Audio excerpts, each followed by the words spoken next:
celui-là contre un virus qui vraiment fait des victimes de tous âges, mais surtout chez les personnes âgées. Comment est-ce que le leadership municipal d'un élu doit se manifester, selon vous?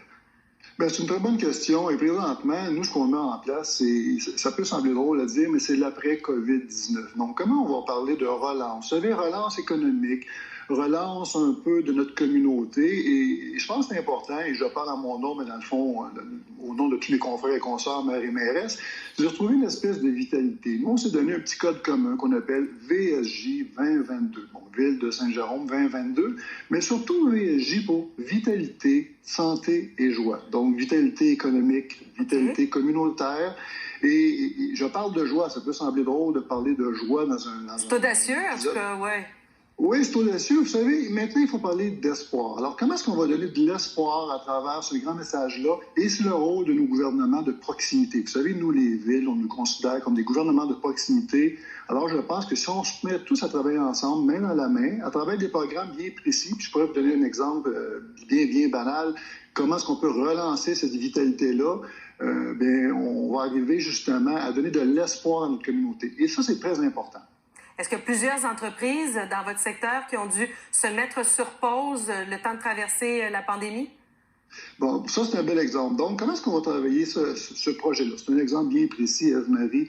Donc, à travers, justement, VSJ, Vitalité, Santé, Joie, ce que j'ai demandé à mon équipe, dans le fond, qui travaillait sur un grand plan stratégique, j'ai dit, on arrête tout ça et on se concentre sur un plan d'action immédiatement. Donc, il se met en branle immédiatement, une dizaine de chantiers. On prend un exemple. On a présentement, nous, 33 000 emplois chez nous. Donc, identifions les emplois qui sont présentement en difficulté. Et vous savez, au cours des dernières journées, on a eu plusieurs programmes. Vous savez que ce soit pour le fédéral, pour le provincial, des programmes d'aide. C'est pas toujours facile de se retrouver. Alors, nous, ce qu'on dit, pouvons-nous avoir une équipe, des gens, prenez l'entrepreneur, la petite entreprise là, qui essaie de se retrouver dans ça.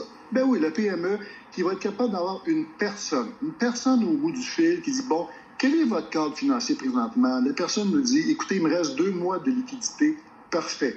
On vous prend par la main. Voici le programme adapté pour vous. On refait votre cadre financier et on passe à travers. Et là, chaque entreprise comme ça qu'on va sauver, chaque emploi, bien, va redonner du dynamisme à notre communauté. Et c'est comme ça qu'on va relancer l'économie du Québec, en fait. Oui, parce qu'on peut avoir peur de frapper à la porte d'un programme fédéral si on n'a jamais eu affaire à ces gens-là.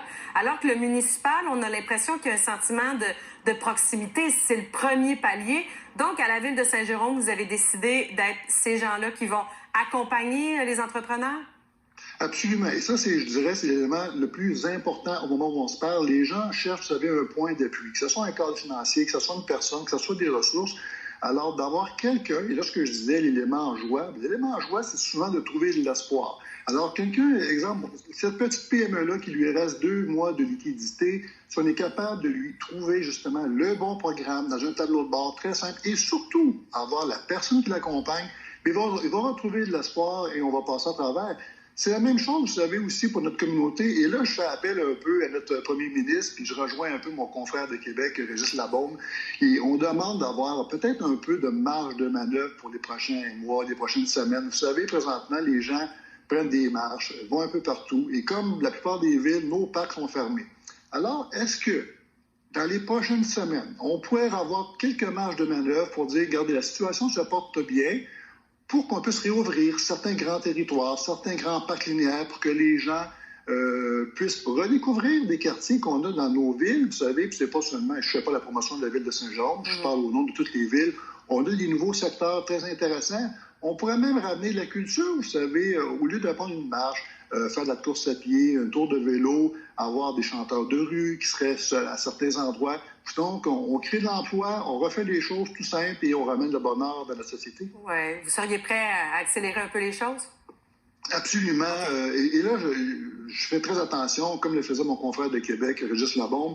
Il faut respecter, évidemment, les consignes de santé, mais je pense que si on nous redonne certaines marges de manœuvre, on va être capable d'adapter notre communauté et redonner espoir, justement, aux gens. Et vous savez, on ne pourra pas passer tout l'été à simplement là, faire des bilans et trouver l'espoir. Et je pense qu'il faut reprendre notre vie comme on l'a fait avant. C'est pour ça qu'on nous disait, soyez obéissants au printemps, comme ça vous aurez un été. Monsieur Maher, merci de nous avoir parlé ce matin.